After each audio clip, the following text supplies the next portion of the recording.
Welcome to the Calder Farmstead. Now the Ice Hawks back out to center in transition. Carlson with Quinnville 2-on-1. Right with Carlson from the Quinnville scores. Here's a chance for Garrett. Fighting scores! Off the face-off! Up in Zeminger. Pulled back to Werenski. Has it. Shoots one. Bounces off a man. 5 seconds left. Werenski. Another jam on the shot. Turning and firing. They go! Scores! They score! Now they catch each other. They both go right over the top. Matching rights to one another. McDermott gets the helmet off of Cassie. And now, with 9 minutes gone in overtime, the Bears breaking out right side with Bear. Looks like cutting to the net. Bear will score! And here are your hosts, Suzie and Sean. Hello and greetings from Cobden, Ontario, Canada. And the home of the Rockford Ice Hogs. Of course, that would be Rockford, Illinois. Welcome to the Calder Farmstead podcast for episode number 88 for Friday, March 4th, 2022. If you were hoping for a podcast featuring instructions for preparing shelter and windbreaks for livestock in winter, we are not going to be much help. This is an American Hockey League podcast. I'm Sean O'Brien from StatsTrack and the AHL's only league-wide analytics guy. And I am Courtney Bauman of Full Press Hockey and From Center Ice. And thank you for tuning in with us. Suzie is out of pocket tonight. Feel free to speculate amongst yourselves where he is. I heard a rumor he was trying out as a replacement player for the Colorado Rockies. Seeing how the Rockies were last year, they may not even notice.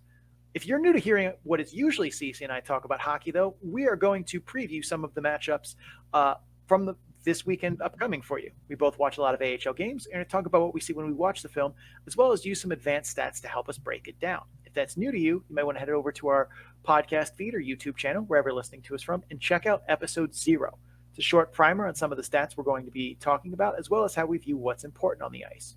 So if you're new to some of the more advanced hockey stats terms like PDO or the point shares model, or newer hockey terms like controlled zone entries, go check that out. So you better be able to pick up what we're putting down. I promise it's not that nerdy or technical. It's only 20 minutes. And let's be honest, you wasted 20 minutes today paying attention to the NFL Combine. You'll never get that time back. So next time, why not spend a little more time with us talking hockey?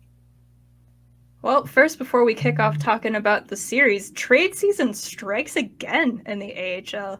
We had 2 trades go down lately for AHL goaltenders, and the most popular player this season, that being future considerations. The first one was the Calgary Flames / the Stockton Heat, their affiliate, acquired Michael McNiven for future considerations. He's got an .869 save percentage in 11 games with Laval this season, and he's got an .891 save percentage over 82 games in his AHL career. Sean, what are your thoughts on this trade?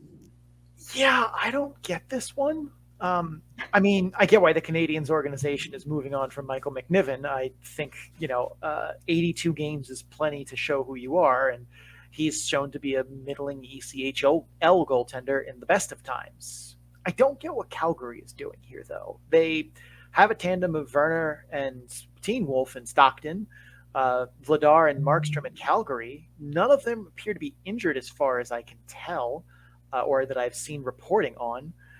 Giving him playing time in Stockton means taking away from Wolf or Werner, which doesn't make a lot of sense to me. Both of them, Teen Wolf is still very young, and Werner's still not that old, especially in goalie years, which makes him younger. They're like dog years. So making trades so your ECHL affiliate can have a starting goaltender is not a thing that happens at this level.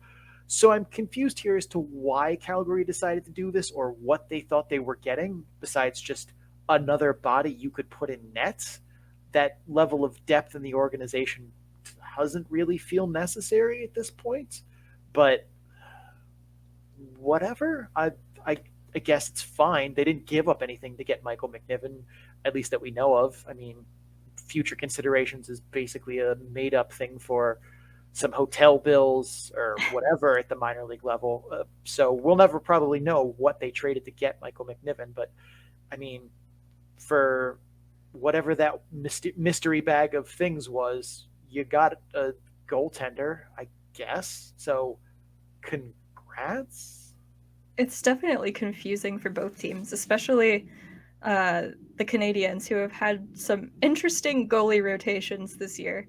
Unless they're making a trade for another goaltender coming up here to take that role. I still don't know why Calgary ended up picking him up, but, questions all around. But that was not the only goaltender trade we've had. Alex Stalock also went to the San Jose Sharks, or the Barracuda, for, once again, future considerations. But we will be getting to that in our Pacific Division section as we're talking about San Jose, so stay tuned for that. Yep, that will be coming later in our show, but let's get down to brass tacks here. We're here to preview the weekend. That's what we should do. As always, we start on the East Coast, going east to west, Atlantic, North, Central, Pacific, and that's how we're going to do it today. Just because Cece's not here doesn't mean we're going to shuffle it up too much. So let's start in the Atlantic Division. We are going to talk about the Lehigh Valley Phantoms and the Charlotte Checkers weekend series. They play Friday and Saturday at 7:05 p.m. Got to get those extra 5 minutes in there for some unknown reason. Both these games are in Lehigh Valley. So let's talk about them. Courtney. So while the Lehigh Valley penalty kill has been pretty rock solid all season, the power play has been largely ineffective. What have you seen from it, and what can the Phantoms do to get it going? Well, for the starters, they don't go to the power play that often. Only Bridgeport and Utica draw fewer penalties per game than the Phantoms in the entire AHL. That's a pretty low bar. So when you're, not getting a lot of reps in game for the power play, that's not a huge boost to you. Also, Jerry Mayhew, Wade Allison, Tyson Forrester, and Max Willman have all been gone from the Phantoms lineup for quite some time. Morgan Frost has played 5 whole games for the Phantoms since Thanksgiving. So that's half your best power play players right there. Replacing them with guys from the bottom of the lineup like Matthew Strome and Charlie Gerard isn't exactly a recipe for success. When it comes to the actual on-ice play, a lot of things jump out. First, their zone entries are sloppy. They primarily use the double drop play, which is good. I like that. But they do a bad job of executing it pretty much every time. Second, on the occasions they do gain the zone, they're often forcing plays right away, probably because they struggle to gain the zone so often that players are just looking to make something happen immediately. Instead of setting up the power play, trying to get things going, they're more just, we finally got in the zone, let's throw a puck at the net right away, or try and make a Hail Mary pass into the slot that's just not there. And because they're forcing plays that aren't there, or taking low percentage shots from outside, and they're not in position yet to collect rebounds or to open up more passing options, they tend to have to start over after that initial push 200 feet away. In the few instances that they do gain the zone and get set up, I actually don't mind the power play. I think they do a decent job of generating chances across Royal Road, getting quality looks in the middle. It mostly seems like they just struggle heavily to get to that point. And that's the cause of their problems, aside from the fact that they're missing a lot of their skill guys that go in those positions. The structure of it up until the point they're set in their 1-3-1 zone look on the power play is not going so hot. And that's one of the big reasons it seems like they can't generate anything, is because they can't get to that point very easily. Yeah, missing out on some key players will definitely kill the power play, but you have to do something with it when you got it, But moving on from that, going on to the individual breakdown, there's 2 prospects on the defensive side of the puck for the Phantoms, that being Cam York and Igor Zamula. The model is substantially higher on Zamula this season. He's ranked in the 70th percentile with a second defensive pairing grade, whereas Cam York is the 40th percentile with a third pairing defenseman grade. Does that reflect your feelings on the 2 defensemen? In a word, no. I've grown to like Zamula a lot. I was hard on him last year, and I think it's because he plays such a mature game. I forget at times that he is still a baby. He's a fluid skater, and defensively, he's solid more often than not. He's also got a lot better hands and can make moves that are uncommon for guys of his size. He's also surprisingly cool under fire for a Ute. Not a lot of defensemen have the poise he does when he's wearing a forechecker like a backpack. His playmaking vision is also pretty adept, and while he's not been as active on the score sheet, I don't think that's from a lack of making good plays. Again, like we talked about with the power play, when you have a lot of those top guys out, you can still make, good passes to other players, but they still have to be the one to put the puck in the net. And when you're passing to a lower caliber player, well, they don't do that as often. However, I think Zamula tops out as a number 5 defenseman in the NHL. I think that's his ceiling. Not saying he gets there, but I think that's probably the best he's going to achieve. I think he occasionally could get some power play time in that role, because while he has good skills, they don't have as much NHL pop in my mind as Cam York. I'm a big fan of Cam York's skill set, but not necessarily how he's wielded them to this point. Don't get me wrong. He's very good at defending in transition and kills plays in the neutral zone. He plays with a tight gap and also has a ton of poise under pressure like Zamula. But I think Cam York is more dynamic offensively. He's more dynamic in transition and can make smarter decisions with the puck.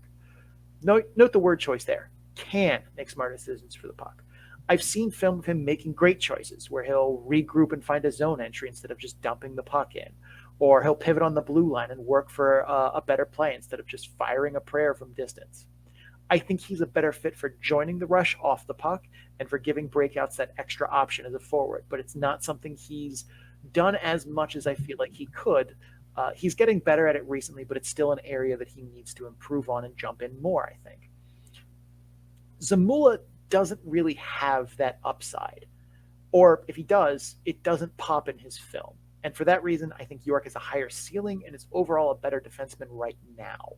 I think they're still both very useful defensemen, but given, how the roster has shaken out for the Phantoms, especially at forward with injuries, call-ups, and the Flyers being terrible this year, meaning they're giving extended looks to guys who maybe should have a little more seasoning in the AHL because, well, somebody needs to play those bottom minutes for the Flyers. But I still think that Zamula, both have NHL upsides, but I think Zamula's is a lot lower. I think Cam York, in an ideal world, could be a number 2 defenseman in the NHL, but he's probably a second pair guy who gets power play 1 time occasionally, but usually power play 2 time. And I think that's the big difference between them. The model, unfortunately, doesn't see, great transition plays because the model doesn't have eyes. It's just, thousands of lines of code. Sometimes it seems like it has eyes since it's, been consistently outpicking you and Suzie in these picks. Yeah, thank you. Thank you for that. I appreciate the jab there. But yeah, and surprisingly too, it's something that probably in the off season, even though I say this every off season, is going to get better. But there are a number of little aspects I think that can help, that I can build on in the off season that's going to make the model better. But eyes are not one of them. Maybe one of these days it'll get eyes. But let's switch gears and head on down to Charlotte. Charlotte still feels like they're just kind of treading water in the middle of the Atlantic Division. While that hasn't done a ton of harm to them in the standings, they've been hovering around 4th or 5th since before Christmas. It still feels like they should be able to put some more distance between them and Hershey, who have been shorthanded for what feels like an eternity. Why do you think that Charlotte is still struggling with their consistency? I mean, we talked about this last time with the Checkers when we checked in with the Checkers. Okay. And while roster turnover has been a problem, double your affiliations, double your call-ups, double your turnover, there are other factors here that I think are kind of multiplying why they've not been able to kind of find a groove and go on, a big 8-game win streak or something like that. Number one is they played 12 games in 28 days in February. And while that's a lot, 20 AHL teams have played at least 11 February games. So comparatively, it's not that much to their peers. It seems to wear on Charlotte more, though. And I think some of that is because they play a pace of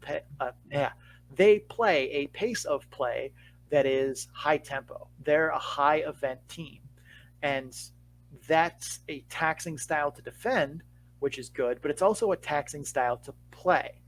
And a lot of the goals against that you're seeing get scored on Charlotte look like a result of just guys that are exhausted. Guys on defense, both forwards and defensemen, just not moving their feet, not being in position, not back checking, missing assignments altogether. A lot of sloppy, lazy play that I don't think is necessarily characteristic of those players, but more of they've been playing 3 and 4s, 3 and 3s, 4 and 6 kind of games. And again, that's not uncommon for other teams, but because they play such a high tempo, high energy style, it wears on them more than it would other teams, is what it looks like. The goaltending hasn't been that consistent either. Both the Court and Knight seem like they're either dialed in and giving the Checkers a very legitimate chance to win every game, or they're giving up goals on low percentage shots that just can't happen. And those efforts by both goalies and defense aren't in vacuums either. They very obviously bleed over on each other. So there are nights where the defense is on it, but Decord gives up 3 soft goals and the team can't overcome that. Or Decord will be dialed in, but will have to face an overwhelming number of high danger chances. Spencer Knight, same thing. He made 44 saves against Hershey the other night. A lot of them were dangerous. So that's kind of the effort you have to do to be able to pull out those wins. Is when the defense isn't on it, you have to be Superman. And that's difficult to ask any goaltender, let alone 2 who are still on the younger end of things. Spencer Knight, obviously much more so than Joey Decord, but still Decord qualifies in my mind as a prospect because goalie years are different than regular skater years, where in skater years, when you're 24, 25, you pretty much are the guy you are. Whereas goaltending, you're at the upper level of like where you would be as a prospect, but there's still a little bit of runway left, and that's where Decord feels like he lands.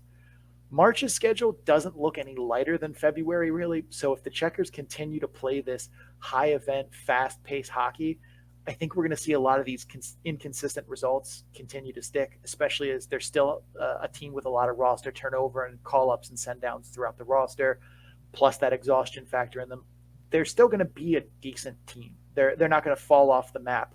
I don't think anyway, but I think we're still going to be seeing these kind of, win 2, lose 1 in overtime, win 1, lose 2, win 1, like kind of bouncing back and forth and making the playoffs, but not doing so in maybe the fashion that you would expect from a team that has this much talent. Let's talk about these players some more. So going back to the goaltending, Spencer Knight has been yo-yoed hard this season already. He started the season as the backup in Florida to Sergei Bobrovsky. He's been sent down, called back up twice already. He shut out the Bears last night with a 44-save performance. What do you do with him for the rest of the season, and what have you seen from him so far this season? Weirdly, the team that put the Panthers in this situation is the one they share an AHL affiliate with. Small world, isn't it? Chris Driedger was the Panthers' backup / 1B goalie and was pretty good in that role last year. Seattle took him in the expansion draft, though, as one of their few savvy choices, where they made a lot of throwaway picks. Chris Driedger was one of their good ones. Seattle took him, and now the Panthers don't have a backup goalie option, and that's been most of the problem. Jonas Johansson hasn't been the answer for a backup goalie in the NHL at any of his NHL stops, and Sergei Bobrovsky cannot start every single game, so it's been this kind of goofy rotation, backup goalie by committee approach. And shockingly, it hasn't gone great. And while I think goalies who get called up for a spot start in the NHL are a little bit more understanding than skaters in terms of yo-yo effects, it still can't be good for him. Florida really needs to address this, and it seems like the only way they're going to do that is by trade at the deadline, or either that or commit to Knight as a backup. Ideally, they address this sooner than the trade deadline, but teams seem to like to kick the can to the last moment. And there's definitely a market for guys for Florida that I think they should be looking after. Maybe that's just a Band-Aid for the season, but I don't think that's necessarily a bad thing. Guys like Braden Holtby, Martin Jones, Anton Forsberg, Scott Wedgwood, Yaroslav Halak, Thomas Greiss. I think any of them could be had for, a 3rd round draft pick, maybe a, C-level prospect, retain some salary maybe, and you have a backup goaltender. And yes, they're all on expiring contracts, but I think the plan to put Spencer Knight as the backup next year is probably the best one. Personally, I think Knight should finish this season in Charlotte, and next season you maybe sign one of those veterans to a cheap option and let him and Knight battle it out in camp for the backup spot. Knight's only played 33 games as a professional goaltender, and while he's unquestionably one of the best 64 goaltenders in the world right now, I want him to marinate the AHL just a little bit longer. His game is built on calm, conservative technique. He has excellent puck tracking and the reads to play quickly and accurately. This helps him not get frozen by shooters and be aware of backdoor threats. That's why you don't see him get scored on tap-ins on the back door very often. However, his athleticism is merely average, and while that's fine, he could benefit from a focus on getting quicker and more agile. And while he reads and processes play at a high level, there are definitely still some moments where it seems like he's getting beat clean. And I think only playing 33 games as a professional is the difference between shooting talent at those levels is kind of what's behind some of those. That's part of the reason I want him to get more work at the AHL level, because he's able to focus on things like getting more up to speed with the caliber of shooting talent that he's going to be playing, as well as focusing a little bit more on improving his athleticism. Now, I don't have any keys on me for some fun special sound effects like Suzie usually brings, but let's talk about the keys to the weekend. Sean, what do the Phantoms and the Checkers need to focus on to come out with wins on this weekend?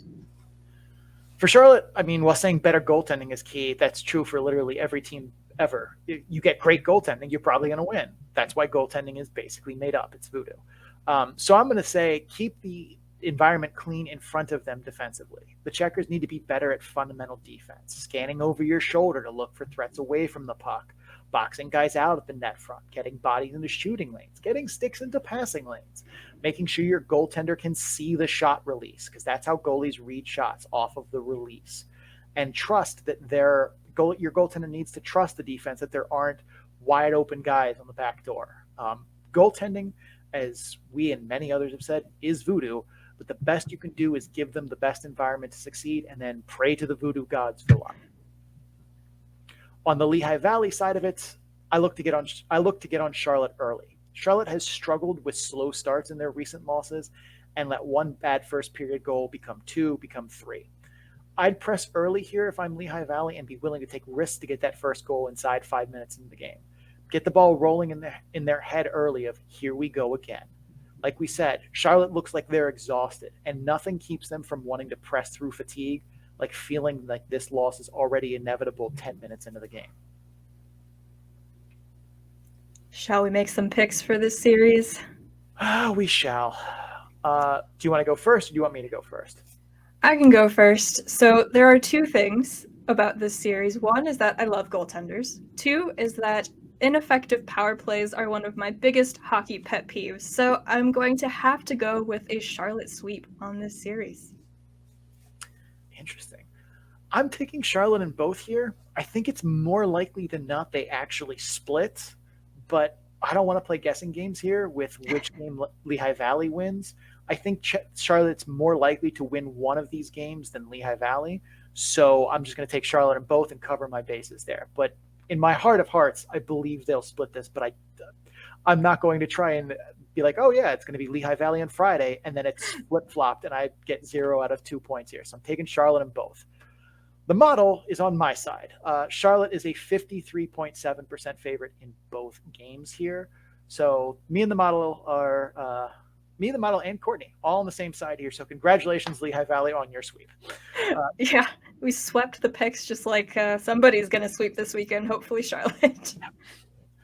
All right, we are going to head to break here. After the break, we will get to Rochester and Belleville. If you're just here for Lehigh Valley and Charlotte, thank you for stopping by. Don't forget to subscribe so you get episodes in a timely fashion. We will be back on Tuesday to recap this weekend for the Checkers and Phantoms. So you probably want to hear that if you heard this. You can also check us out on social media where we do the memes. We have a lot of fun there. You can follow all of that and more. Links to that are on our Linktree page at linktr.ee/the Calder Farmstead. We're going to run some ads, pay some bills. We'll be right back. All right, welcome back from break. We are going to talk North Division here. We are going to go Rochester versus Belleville, Americans versus Canadian Senators. This is a weekend series, Friday, Saturday game, 7 p.m., both games in Belleville at the CAA Arena. I imagine that's like Canadian AAA, but I don't know for sure. Something like that, probably. But the last time you guys checked in with Belleville, the discussion was about the consistency problems that they've had and why they couldn't gain any ground in that North Division. Since then, Belleville has started to gain some of that ground. They're 7-3 in their last 10 and have looked like contenders during that run. What seems to be the difference between then and now in the team's play on the ice? Biggest difference I've noticed is a lot of what we talked about when we talked about what was wrong with Hartford last week. Hartford wasn't winning the shot battle from dangerous areas. They were taking lazy shots from the point, shots from along the boards, ones that are very unlikely to go in the net. In games that Belleville has been winning recently, they've been winning that shot battle from the home plate area. Home plate, if you are not familiar, is basically if you draw two lines from the goalposts to the face-off dots to the top of the circle and then across, it makes a home plate, pentagon shape. That's the high danger area. That's where you want to be shooting pucks from. Over 2/3 of all goals scored in professional hockey come from shots from that area. So it's been a concerted effort from Belleville to shoot from there too. They've been working to not just take lazy shots from the point and praying they hit something or get lucky and it flukily goes in. It's working and cycling for better chances. And it's not just guys with the puck. Guys off the puck have been better about finding soft ice in those areas, looking to make sure there are options and continuing the play when they can't. On the defensive side, you've seen more diligence from guys on details, better stick placement to defend passing lanes, more scanning over their shoulder to see where opponents are and not being caught puck watching. When Belleville does that, and they've been doing it more consistently down the stretch here, they've been winning those games. When they haven't been as diligent with it, sometimes those, off nights happen. Those are the games that they've lost out of their last 10. But that's been the biggest difference to me is their focus on winning those shot battles, both offensively and defensively. Let's turn to the players now. A video surfaced this week of Angus Cruikshank resuming skating. He's been out of action for a long time, and while how close he is to returning is unknown, it's a step in the right direction, and there's still a fair chunk of the season left for him to get into. Should he come back this season, remind fans what his game looks like and what his return means for Belleville? It's very good news to see him skating. And it's never a bad thing to add guys to your roster that can straight up play everywhere and anywhere. And that's what Cruikshank's game has been, not just at the AHL level, but in juniors and through, his days that were younger. I didn't see him in high school. I assume it's pretty much been the same for him the whole time. He's not the best skater, but he has good burst and can play with tempo. He's a solid worker. He has intensity to his game, and he brings that shift after shift after shift. He also has the ability to read the play at a high level and anticipate where the flow of play is going, which further helps negate his kind of average-ish skating. He's also very slippery in the offensive zone. And what I mean by that is he finds ways to sneak between defensive assignments, work between checks, away from the puck, and cut in and out of coverage to make plays. He has good playmaking vision and can thread passes through tiny lanes. He's dangerous one-on-one, but he does occasionally have that kind of junior hockey mentality of trying to deke through everyone instead of using his teammates or looking for support elsewhere. Defensively, his work rate and hockey IQ do him a lot of favors as he's an asset in his own zone and can strip pucks and shut down plays on the regular. For a player on the small end of the hockey player size spectrum, he's also not afraid to throw his weight around either and be physical. Overall, he's an asset in any situation, and if his knee is a hindrance to his play and is healthy, he's a big piece for Belleville to get back whenever that may be. Now let's switch gears and talk about Rochester. Sean, we have another special guest, not just myself today. Would you like to introduce her? I absolutely would. We are very pleased to welcome Suzie Cool from the Rochester Americans. She is the Americans and Rochester Nighthawks multimedia journalist, as well as their in-arena host. She's also an insane workaholic who, it seems like, produces more content for them on a regular basis than anyone I've seen. She's on YouTube, I think, more than we are a week. Thank you very much for coming on the program, Suzie Cool. Oh, thank you guys so much for having me. We got another visitor too behind me. That's Muffin. I'm sure she'll stay back there the whole time. But yeah, no, thanks for saying so many nice things, and thanks for noticing all the hard work. It definitely it's a lot, but starting to pay off. People are starting to notice. So very much respect the hustle. Is a podcast that has to hustle a lot to make this show work. It's always good to see people put in the genuine work here. Yeah, and hopefully I'm giving you the info you need to do the podcast too. So as much as I can help you guys. Absolutely. All right, Courtney, team me up. What do we got for Rochester? All right, so I think it's safe to say that it's been pretty smooth sailing for Rochester in the last few weeks. They're currently 3-7 in their last 10. The model has them projected for a 53.86% points percentage and a 6th place finish in the North Division. They have an F power grade according to the model. Point blank here, should fans be concerned about the team and the outlook for the season? Personally, I don't think so. I get the concern, but I don't think they're in serious danger here. The bottom two teams in the division are Cleveland and Syracuse. Both play the same number of games as Rochester, so that kind of washes points percentage, and this just becomes a straight standings points race. So in order for one of them to leap Rochester, one needs to have a higher point total, otherwise known as Syracuse would have to. I don't think Cleveland is going anywhere. While Syracuse has 3 games in hand, and they basically have 28 games to make up an 8-point deficit right now, if I did my standings math correctly, which is questionable. I was told there would be no math. But in a league where there are loser points for overtime and shootout losses, that's a lot of ground to cover with not a lot of runway.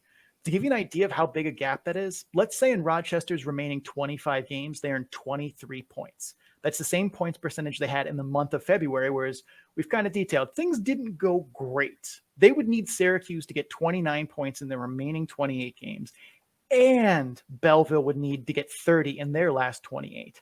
That's a ridiculous long shot, if you ask me, especially as, at least in theory, the Amerks should be getting healthier. Jack Quinn will be back soon, possibly even this weekend. Michael Marsh and Sean Malone probably aren't that far behind given the timelines that Seth Appert laid out a little bit ago when he gave an honest-to-God injury report to the public, something that I just assume the ghost of Eddie Shore has been chasing him around his office for. I don't see anything here when I watch this team that isn't easily explained by gestures wildly at injury reports. The problems on the ice they're having are typical of what happens when your top guys miss time and you're replacing their minutes with bottom 6 guys and filling out the rest of your roster with ECHLers. It's the same thing you've seen in Hershey basically all season. You've seen it in Manitoba, Hartford earlier in the year, Lehigh Valley earlier in the year, Springfield earlier in the year. And that explains why the model is so low on the Amerks, because it treats players not currently playing basically like they've been Thanos snapped out of existence, because the model doesn't know they're coming back from injury or they're coming back from call-up. So in reality, we know that that's not the case, but the model doesn't because there's no way to program it that way. On top of all of that, to the surprise of no one, the Sabres aren't making the playoffs. That means Casey Fitzgerald and Matthias Samuelsson are very likely to come back to Rochester. Peyton Krebs probably makes a cameo appearance too. God forbid Andrew Ogilvy ever gets healthy. He probably returns to the Amerks for a playoff run. All that being said, I think the Amerks are going to be fine. I think people should still feel safe that they're in a good position heading to the offseason, even if it maybe doesn't look like it right now. Suzie, you've been around the team way more than either of us have. Any thoughts of the health of the team improving or the kind of general morale or how they're feeling, seeing as everyone else around them seems to be a little panicky? Yeah, no, I definitely don't think it's anything to be panicked by.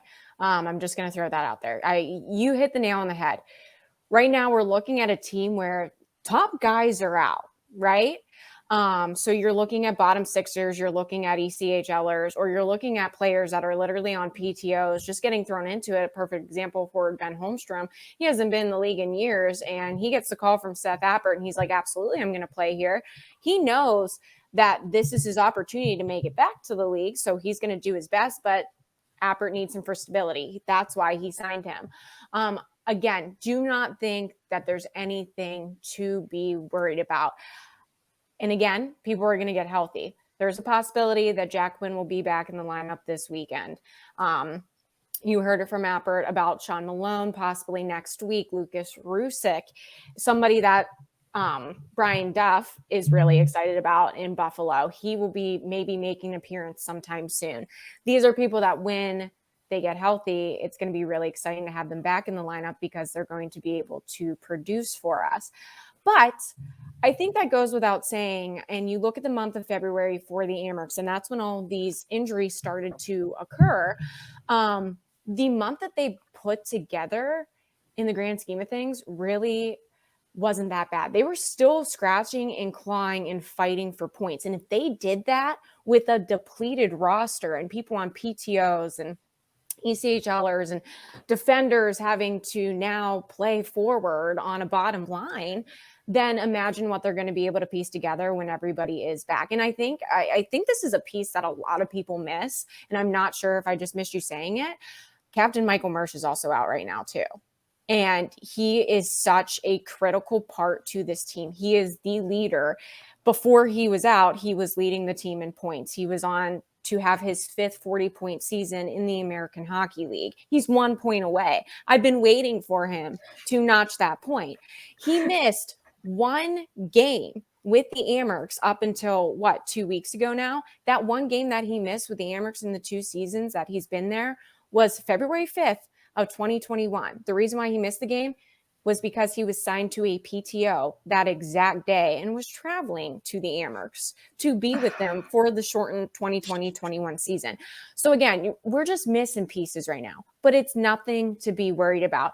And this, we talked about it with Coach Appert the other day. This is something that this team, unfortunately, had to navigate and had to get used to last year with the implementation of the taxi squad, with COVID protocols, with injuries last year to the Buffalo Sabres. By the end of the season, we had 14 players on PTOs, 14 players. Wow. On the last game on May 16th.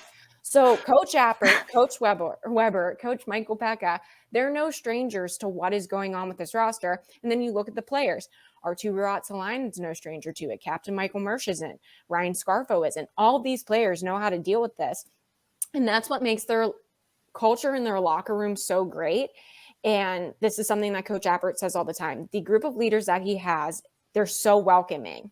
And they want people immediately to feel included. It's a very inclusive environment. And the quicker his leaders know, the quicker that these ECHLers or these people that are in PTOs that are scared to death, that don't know anybody when they walk in that locker room, the second their leaders talk to them, these people immediately feel comfortable, and then they're able to go out and be comfortable and produce on the ice. So no, I don't think it's anything to be nervous about or panicked by. They're going to come back from it. Everything is going to work out. We just need to get healthy, and that's going to slowly start piecing back together. Yeah, and the other thing too is some of the pieces they're missing aren't, guys whose the way they play the game can just be replaced. I mean, Michael Mersch is an elite garbage man in this league. If there is something at the net front that is loose or whatever, he is the St. Anthony of that area. He is going to find it. And I mean, Jack Quinn too is someone who you can't replicate shooting talent like that. Shooting talent is the rarest and most valuable thing there is in hockey. If you can shoot the puck like that, you will have a job until you're 40, and if you want one. And you can't just replace that level of talent with work ethic and grit and determination. You need guys who can do that. And when they're out of the lineup, shockingly, things don't go as well. Yeah, no, 100%. With Michael Mersch, Coach Appert always talks about how he is the hardest worker. He has never, and I mean, he coached how many years collegiately, how many years at the National Development Program. And he says he is one of his favorite players, if not his favorite player that he has ever coached. And he's only had him for not even a full 2 seasons. So you can't replace work ethic. You can't replace your captain. And you can't replace somebody, like you said, he's there for the garbage goals. He's getting down on one knee every single game. And you see him there ready to net something and ready to fight for a goal to set the Amerks up to try and get a win. And then you can't replace Jack Quinn, of course. I mean, like, come on, you can't even say enough about that. The work ethic, the talent's just there. But then you also can't replace guys like forward Sean Malone. Before his injury was occurring, he's on a line with Peterka and Quinn, and he's the glue to that line. Again, another one of our captains that's now out of the lineup, and he was having a career best season. He was on pace to have a career best season before he's taken out of the lineup, however many months ago it was now. So just like you said, the people that are out of the lineup, they're just unfortunately not replaceable. But I talked with Coach Appert about this on Tuesday. The idea behind signing some of the PTOs that we have right now, like Pastajov and Holmstrom, is every time they have a need, that's the type of player that they're looking for to sign to the PTO. So Holmstrom is stability. Pastajov is for his stick handling skills and his speed. So it's like every time they have a specific need, they're like, okay, we need to find a guy, sign him to a PTO because we don't have, Quinn in the lineup right now, or we don't have McKinnis in the lineup or Malone in the lineup because they're some of our stability. So we need a Holmstrom who's going to be a leader on a bottom line, like whatever it may be. But yeah, you hit the nail on the head with they're just not replaceable. All right, Courtney, let's go from team level kind of things. Let's talk about some individual players. Tee it up here for us. Sure. So you mentioned that Jack Quinn will be returning to the lineup soon. He might even be back this weekend. Fingers crossed. We've talked about him and his game numerous times here. So let's take a different spin on the Jack Quinn conversation here. He's been called up to the Sabres twice and played 2 games, getting decentish ice time in each. If you're the Sabres, what do you do with Jack Quinn for the remainder of the season? For me, I'm leaving him in Rochester the rest of the season. No questions asked. Like, you would literally have to have every other player healthily available called up and already in Buffalo for me to send Jack Quinn back. Because the Sabres are getting dangerously close to yo-yoing Jack Quinn. And for those of you who might be new to our podcast and don't know our goofy terminology, yo-yoing means a prospect calling them up to the NHL, sending them back, calling them up, sending them back, like a yo-yo, up, down, up, down. This is the surest fire way to ruin a prospect, and I'll explain why. Getting sent down to the AHL after time in the NHL, in no uncertain terms, sucks. In most cases, you get paid around 10 to 15% of your NHL salary, and you're also essentially being told that you're not ready to achieve your dream of playing in the NHL, something you've spent your entire life working toward. And not being good enough at hockey to succeed isn't something a lot of these guys who are young have ever experienced, and since they were, maybe 10 when they couldn't beat the 15-year-olds at hockey. Typically, when you send a prospect back to the AHL after an NHL call-up, you have a conversation with them about why they're going back. Seth Appert, thanks to Suzie's reporting, has talked a little bit about what that conversation looks like. Brian Burke, former GM of the Canucks, Leafs, Ducks, and current president of hockey ops for the Penguins, has also said similar things. Brian Burke describes these conversations as having a positive, negative, positive rhythm to them. We're happy with the progress you're making in your game. We're sending you back to the AHL. We want you to continue working on blank. And if you make progress there, you'll be back up here in no time. 2-1-2. Now, that's an encouraging conversation, can help prospects keep their focus on what is a crappy experience of having to go back. But for anyone who's ever job searched before or dated, there are only so many times that you can hear that you were the second best candidate they interviewed, or that they had a good time on your date, but they're just not looking for a relationship right now, before you start to wonder if you are the problem. And typically it leads to people having less confidence, trying to fix problems that don't actually exist. And you see that with prospects who have this happen to them repeatedly.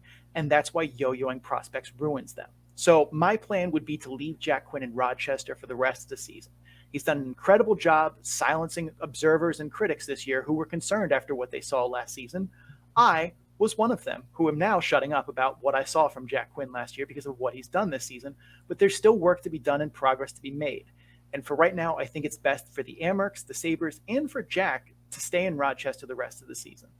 Suzie, I've never even gotten to meet Jack Quinn, nor do I imagine I ever will.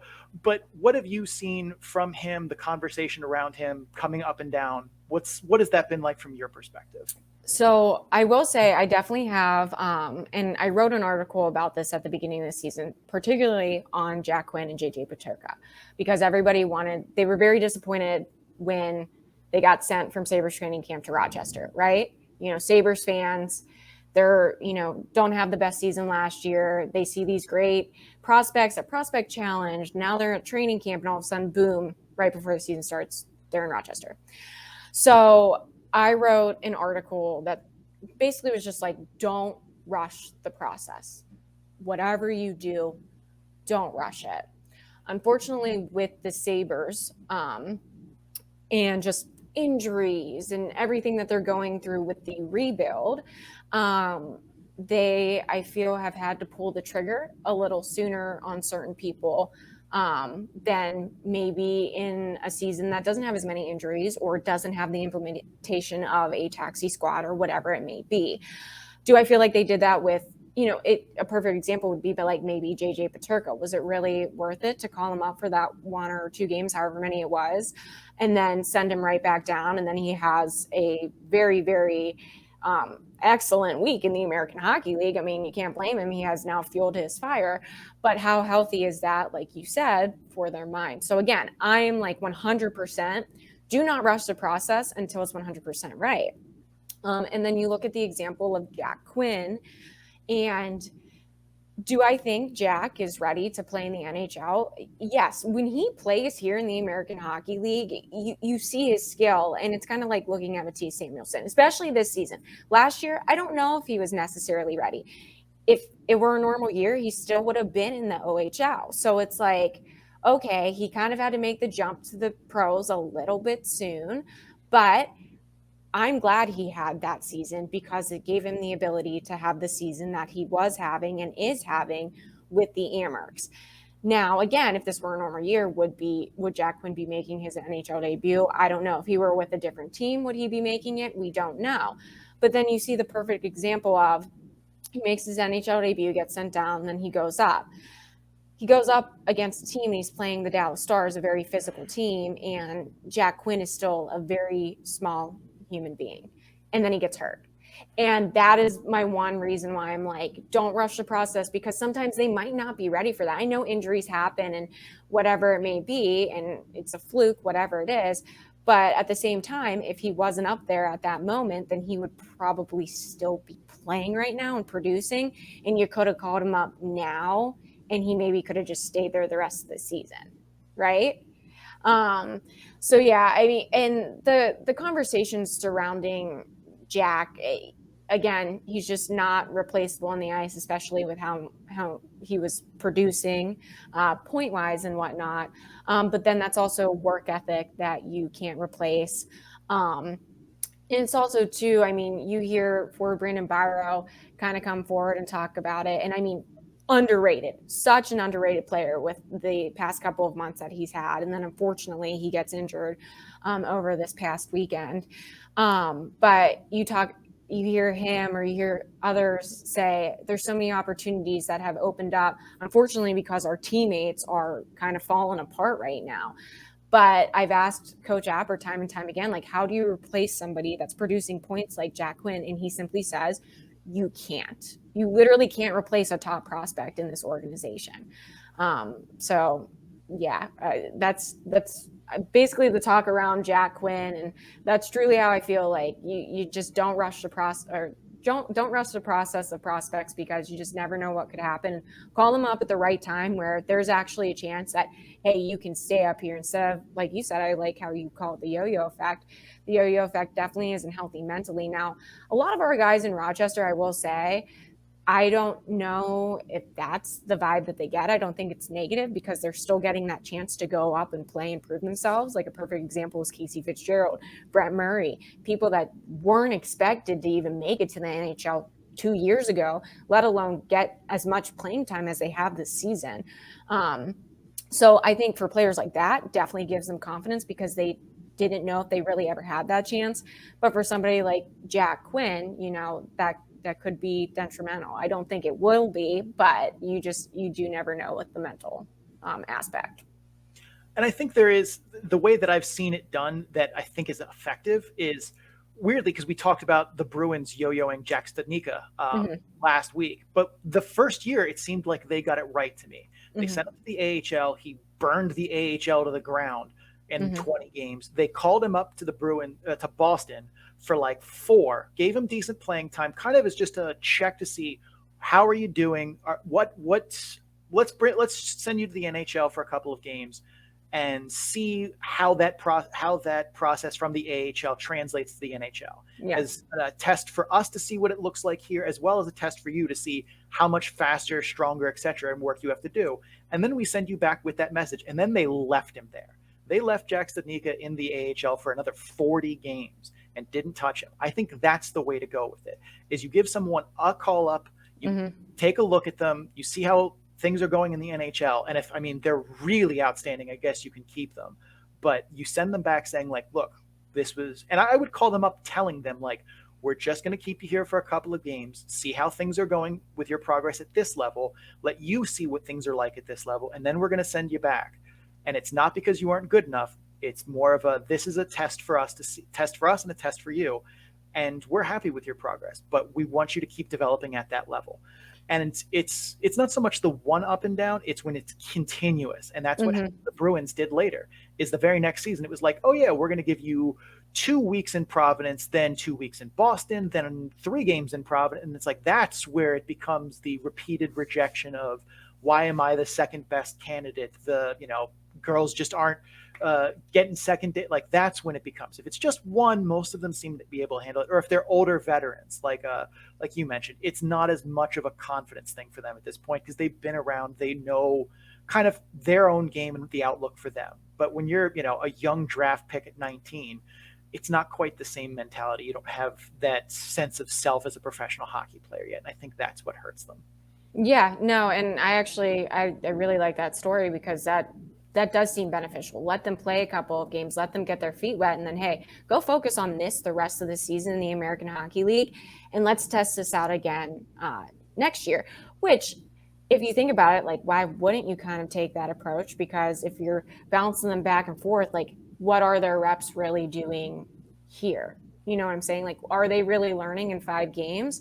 Because it takes 30 days to make a habit. So it's going to take about 30 games to make it a habit, or, however that translates. I'm just, No, I get what you're saying. Yeah. Yeah. But I will say, and I remember talking to Jack about this after he made his NHL debut, and then Kevin Adams, the Sabres general manager, he actually came and visited us, and the line of communication in the Sabres organization right now is extremely open with their players. And I mean, you look at Kevin Adams, and Jack Quinn's his first draft pick he ever had. So obviously the communication there might be a little bit different than it is with players from past drafts or whatever it may be. But I thought it was really cool. Whenever he visited us, he said, I called Jack on Sunday and I said, we're announcing tomorrow, like, you're going to be called up to the taxi squad. The next day, we're going to say, like, you're playing in the game that night. But I want to let you know, like, right after that game, you're getting reassigned to Rochester, and you will be playing in the next game, and you will be playing in the weekend series with them, and we will reevaluate from there.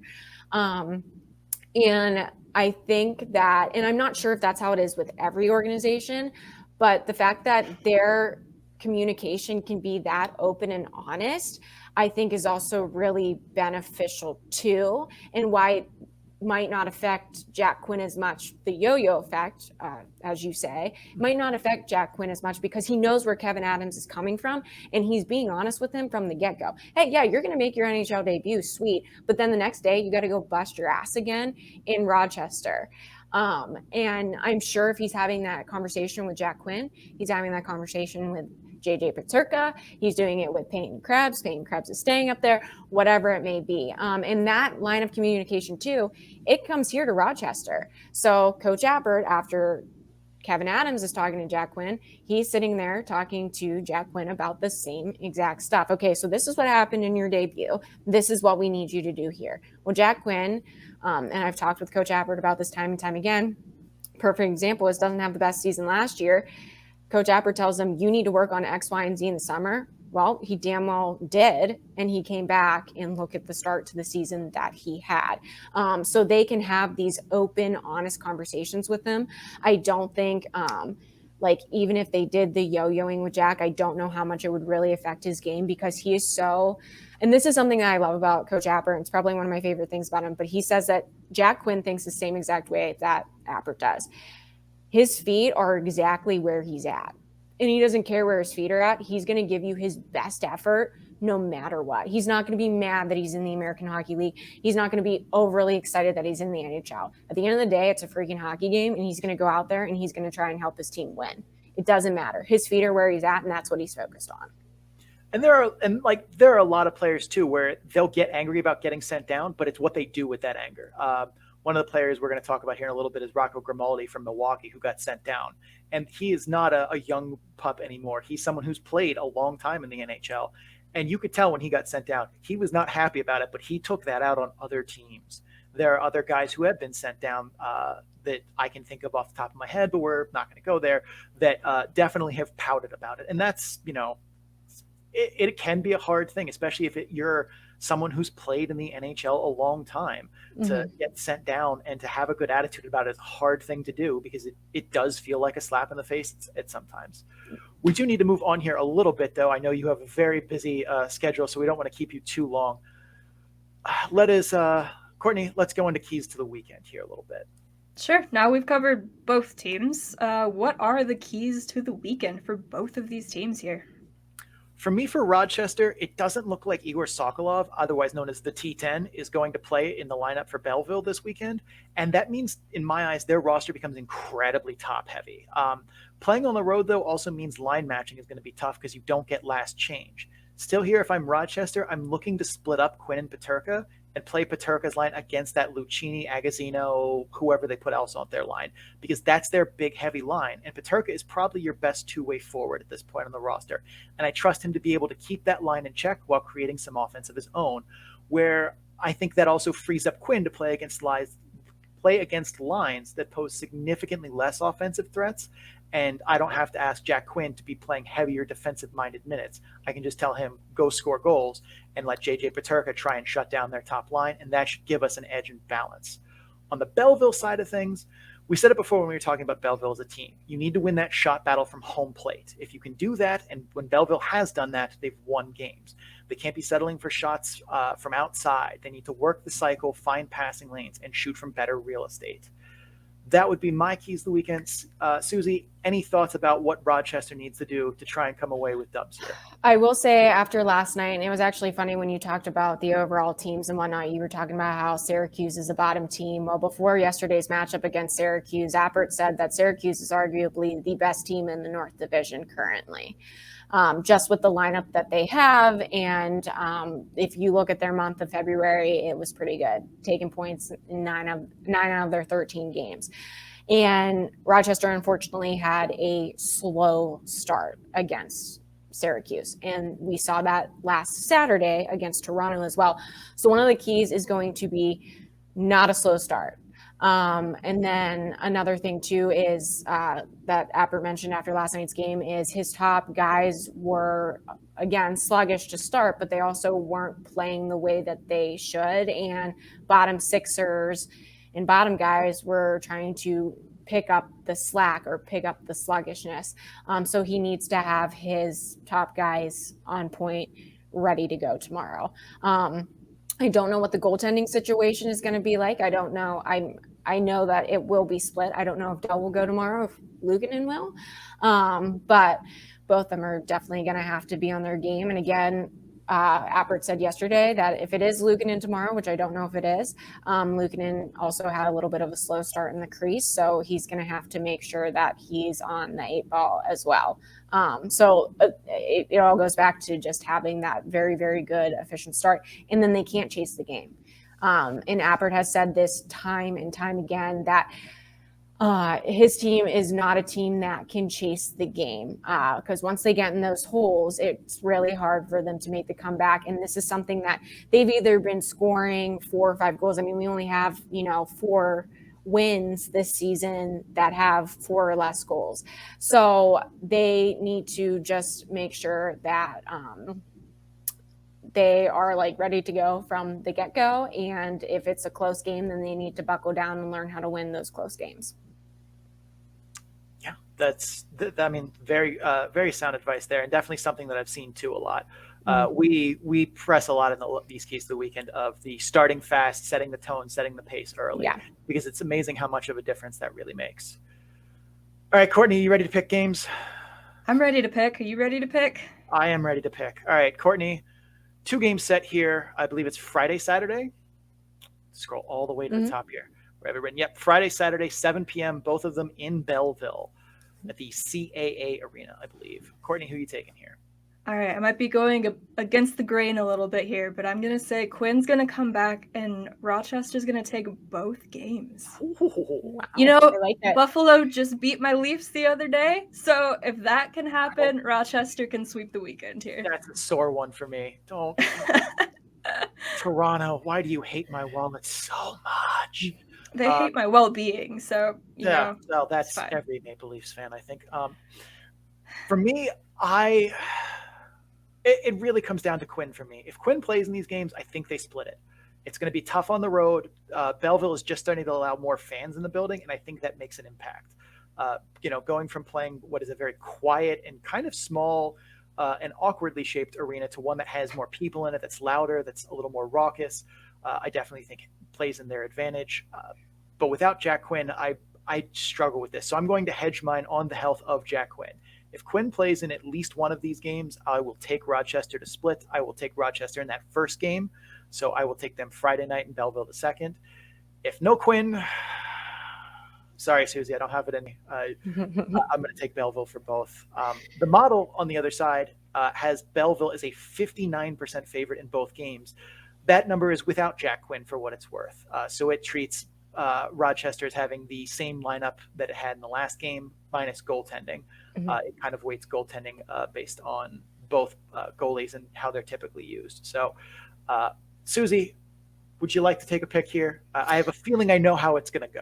I'm just going to say this right now. I work for the team, so I am going to pick Rochester. I do feel it's going to be, if Quinn is back in the lineup, that is going to be a definite factor to this weekend. But then also throwing in the loop that they're going to be opening up to more fans that, Belleville could potentially feed off that. I mean, I know we just opened up our vaccination policy and everything's lifted.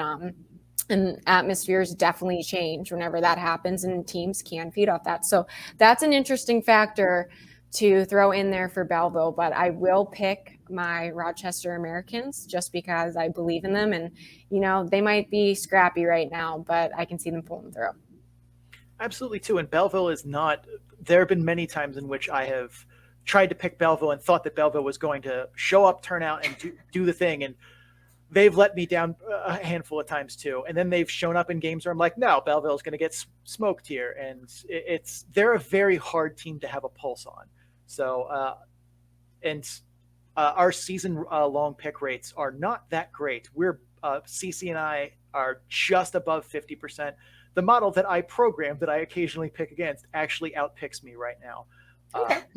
Over the last, since the start of 2022, I think it's 63% accurate for picking games, and it only gets updated once a week on Thursdays. So like Friday lineup moves, it doesn't know about, and it's still picking in that pretty well. So anyway, we're going to take a break here. After the break, we will get to Milwaukee. If you're just here for Rochester and Belleville, thank you very much for stopping by. A big thank you to Suzie Cool for stopping by here. If you are listening, don't forget to subscribe wherever you're listening to us from so you get episodes in a timely fashion.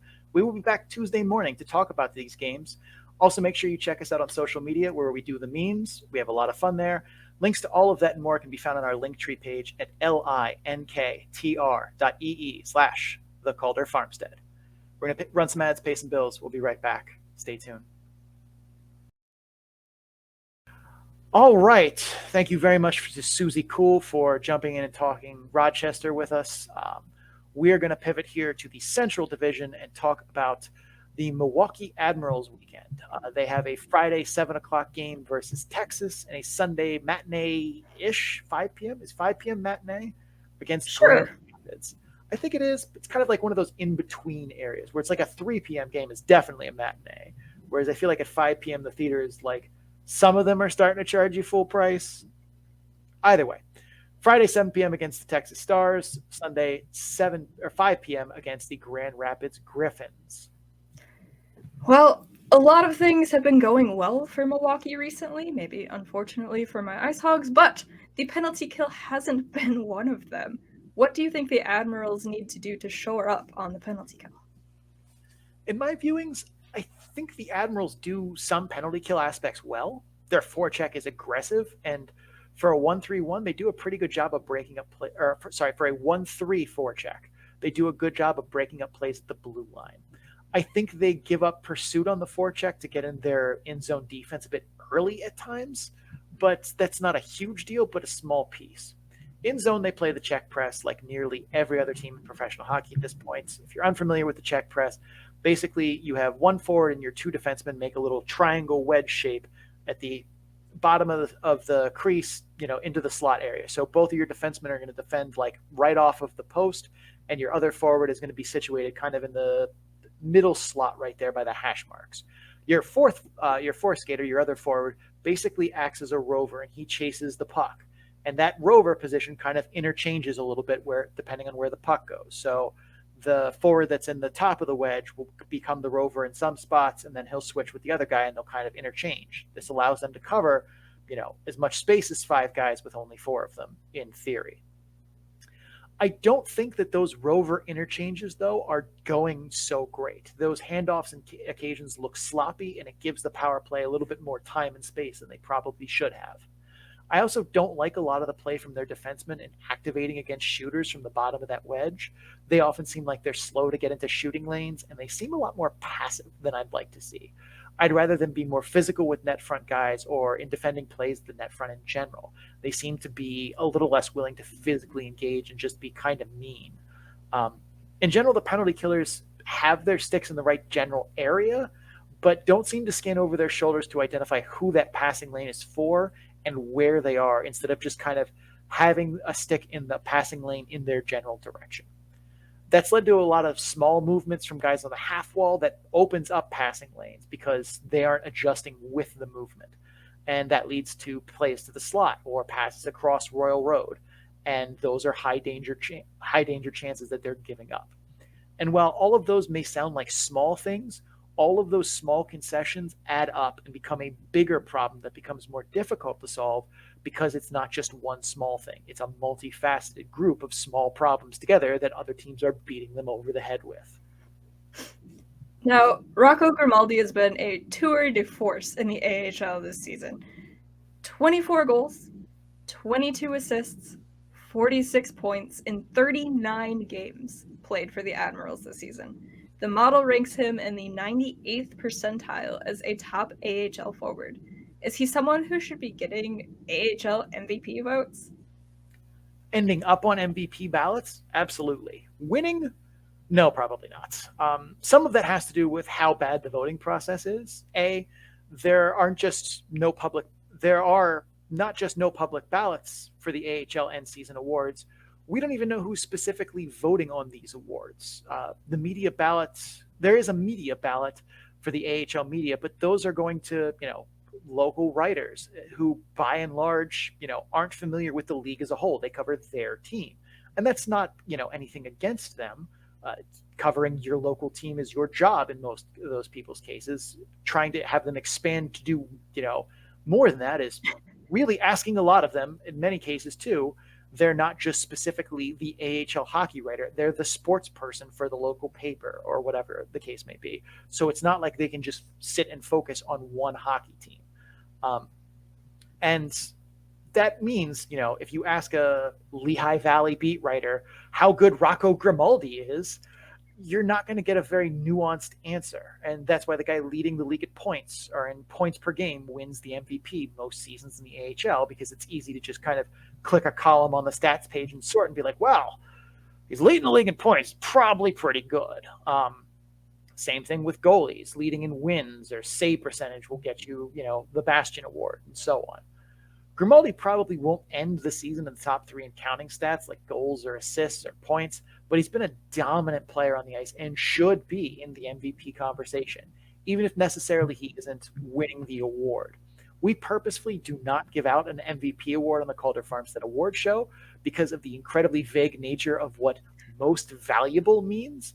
It means different things to different people, and everyone's interpretation kind of just becomes this jumbled mess of internet Twitter arguments, and that's not what we're here for. We instead do best forward, best defenseman, best goalie, because best is much easier to define. For MVP, though, here's a nice stat for you. With Rocco Grimaldi in the lineup, the Admirals are 23-16. Without Rocco Grimaldi in the lineup, the Admirals are 3-11. While you can certainly make arguments that others are perhaps more valuable, it's hard to argue that Rocco Grimaldi hasn't been a huge boost to the Admirals, and when he's out of the lineup, their chances of winning drop dramatically. So, Sean, what are the keys to the weekend for the Admirals? Against Texas, my answer would be forecheck, forecheck, forecheck. Texas has struggled under pressure in transition this season. And if Milwaukee can apply pressure well on the forecheck, get bodies on puck carriers and steer them up the wall into pressure, they can get turnovers, and that can shift the tide of the flow of play to your side, and that's a big advantage for Milwaukee. So if they forecheck effectively, they should have good results there. Against Grand Rapids, it looks like Riley Barber is going to be back in the lineup for this game. He's been out with an injury for what feels like a lifetime, and he's going to be eager to get back to get on the ice and start ripping pucks once again. So please, for the love of all that is holy in Milwaukee, staple someone to Riley Barber when he's on the ice, especially on the power play. The Griffins' power play has been as threatening as a chihuahua without him. Do not let the Griffins' power play turn into a pit bull because you let Riley Barber be AHL Ovechkin.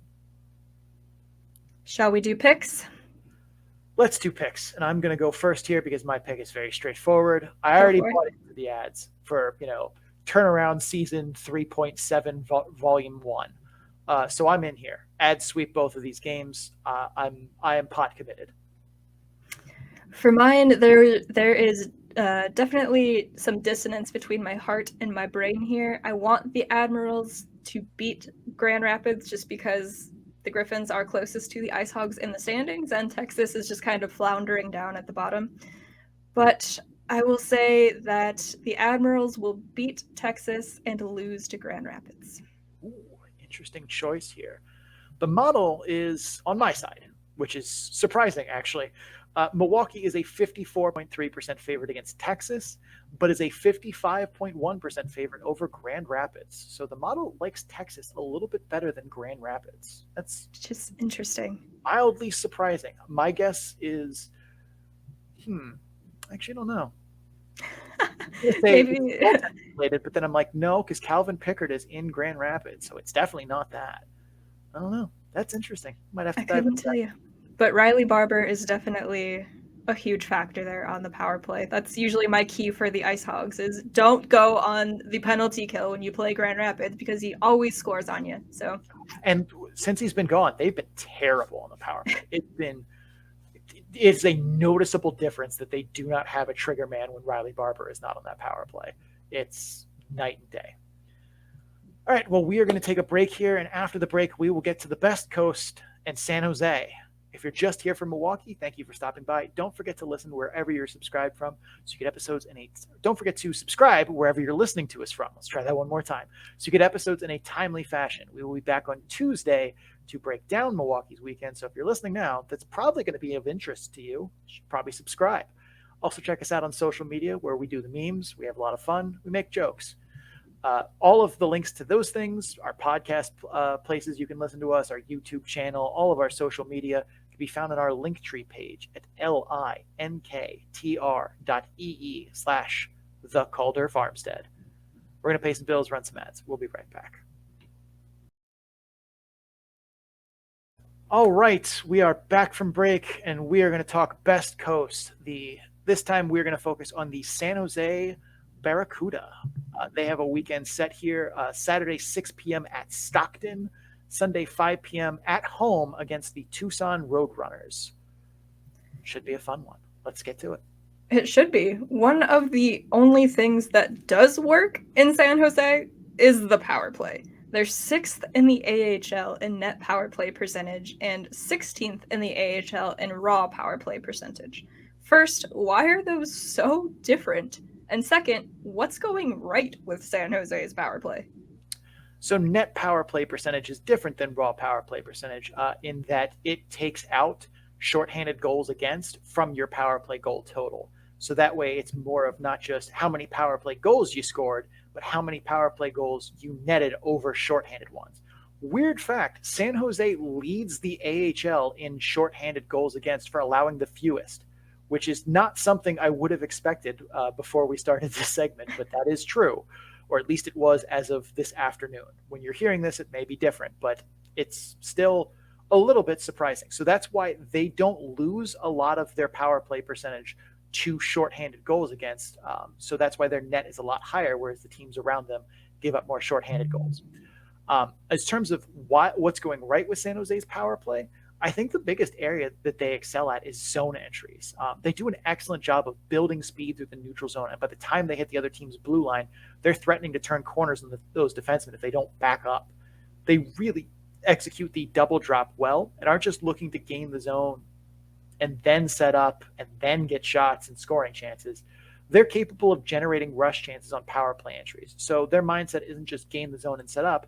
They'll exploit teams that are not giving them space on the entry and create odd man rushes or partial breakaways in a power play versus shorthanded sense. Those are not common, but you see San Jose capable of executing them. And I think all of it starts with the speed that they have flying through the neutral zone.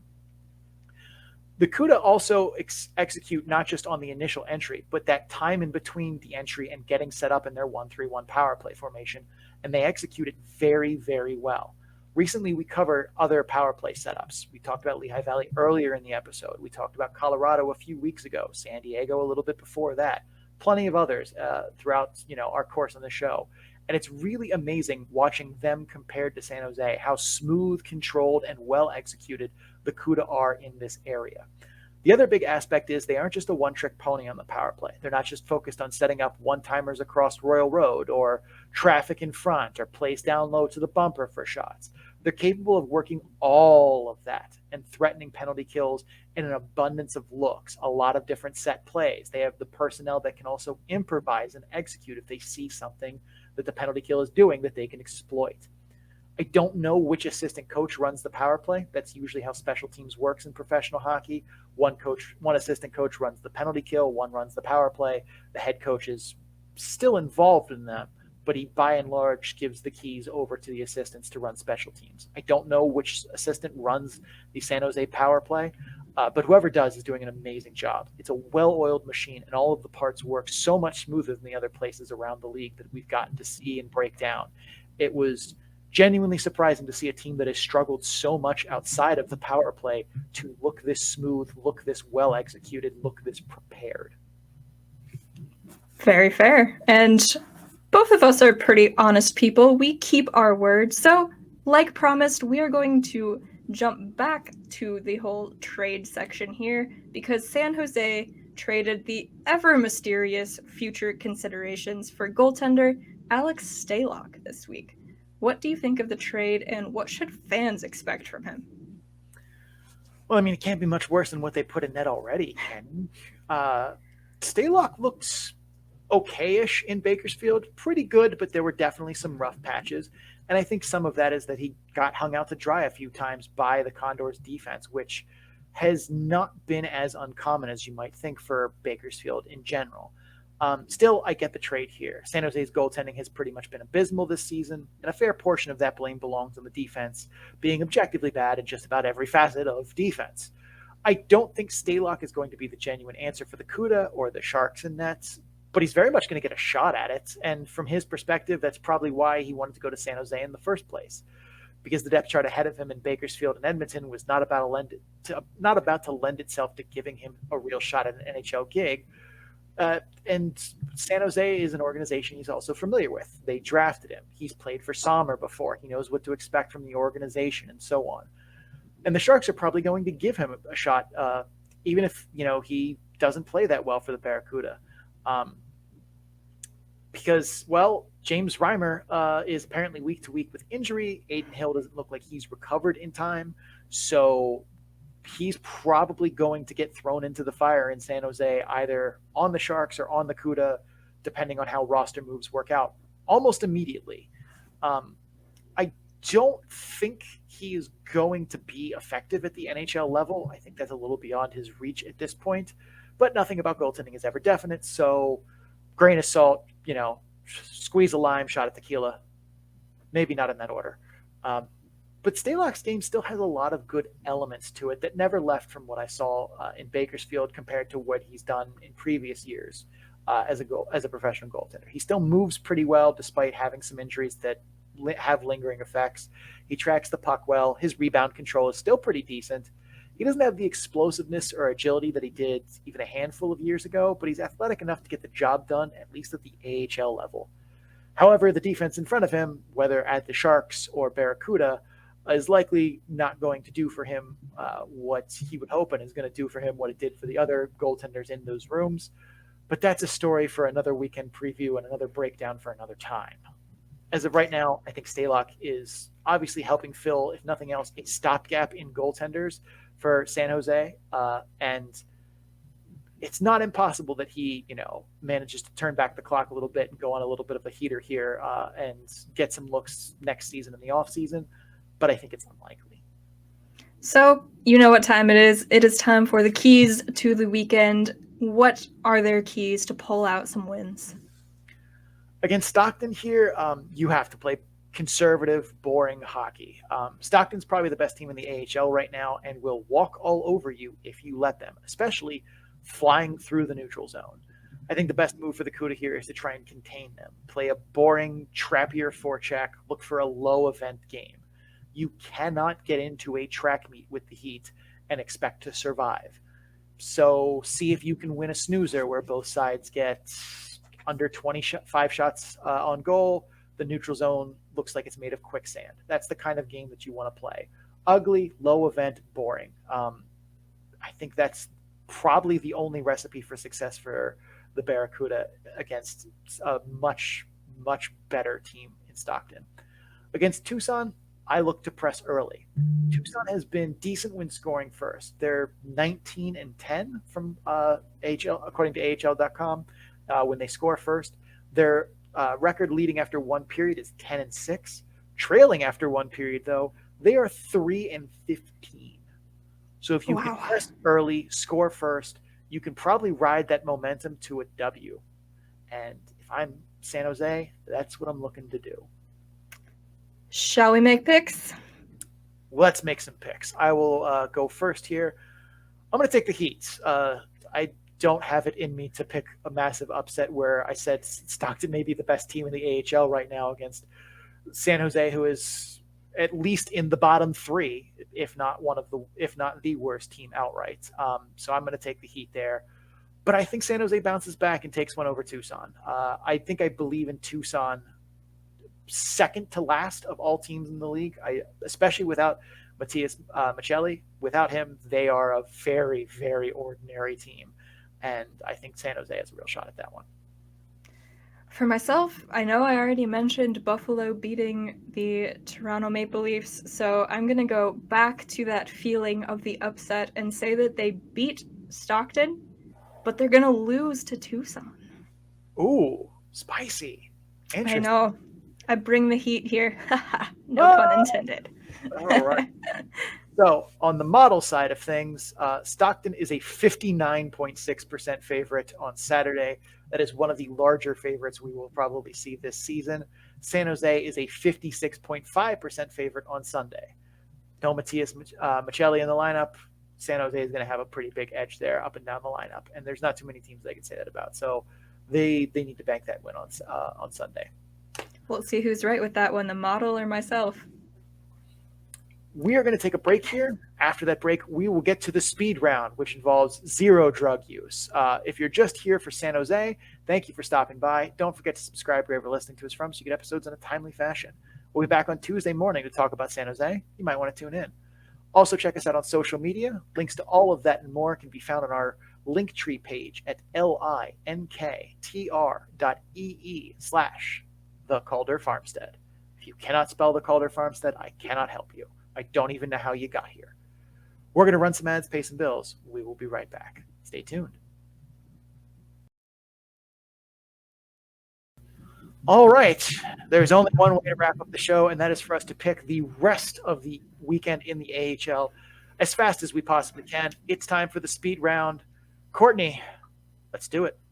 Let's do it. Abbotsford at Laval, Friday and Saturday. I still don't believe in Laval, but Abby just lost a bunch of touts at call-ups. I'm going to take the Rocket to sweep. Courtney, what say you? I'm taking Abbotsford in both. Wilkes-Barre Scranton at Bridgeport, Friday and Saturday. I'm going to take a split here. I like Tigers Friday, Pens Saturday. Courtney? Yep. Bridgeport wins Friday, loses Saturday. Toronto at Cleveland, Friday and Saturday. I'm not a big fan of Cleveland. I don't think they're very good. I'm going to take the Marlies to sweep big. I got to go with my Marlies here. I'm echoing that. Toronto sweeps the weekend. All right, San Diego at Colorado, Friday, Saturday. I want the Gulls to take a game here, but I'm not sure that they do. I'm going to take the Eagles in both of them. Courtney. I don't know. San Diego's hot. I'm going to go with the Gulls on Friday, Colorado Saturday. All right, Iowa at Grand Rapids, Friday and Saturday. I'm going to take the split here and say Iowa on Friday, Grand Rapids Saturday. Courtney. I'm going to agree with that. Iowa Friday, Grand Rapids Saturday. All right, Henderson at Ontario, Friday and Saturday. The Reign have been a lot better recently. I'm going to take them in both games here as Henderson has struggled. Courtney. Ontario Friday, Henderson Saturday. Interesting. All right, Utica at Syracuse, Friday, Saturday. I'm going to call for a split here. I'm going to take Utica Friday, Syracuse Saturday. Courtney. Utica is bringing out those brooms, and they are going for the sweep. All right, Friday, Bakersfield at Stockton. The Heat are very good. I'm going to keep picking them. Stockton. Courtney. Stockton brings the heat. Texas at Chicago. As much as it looks like Chicago has struggled recently, I'm going to pick the Wolves over a floundering Texas team. First in the Central versus last in the Central. As much as it hurts me, Chicago. Hershey at Springfield. Even though the Perunovic Pain Tour has finished selling tickets, I'm still going T-Birds here. Courtney. Maybe this is the wrong city, but the Bears. Saturday, Providence at Springfield. I'm going T-Birds again. Give me Providence here. All right, Tucson at Bakersfield. Go crazy, Condors Town. I'm picking your team to win this game. Courtney. Not so fast. Tucson's taking it. Lee Corso. All right. Hershey at Hartford. Hartford, I feel like I don't have a good pulse on, so I'm just going to pick the Bears here. Sorry, Bears. It's Hartford. Rockford at Manitoba. Courtney, to make you happy, I'm picking the Ice Hogs. Thank you so very much. They do have to right this ship at some point. Rockford over Manitoba. Sunday. Bridgeport at Hartford. I'm going Wolfpack here. I just don't believe in picking the Sound Tigers that often. Always in moderation. Courtney. I took Hartford Saturday. I'm going Bridgeport. Iowa at Chicago. I have this weird feeling that Iowa gets this one. I have no idea why, but I'm going to go with my random gut feeling. Courtney. I could see it happening. Two teams that love to score on the Ice Hogs, but I cannot bet against the Wolves. Chicago takes it.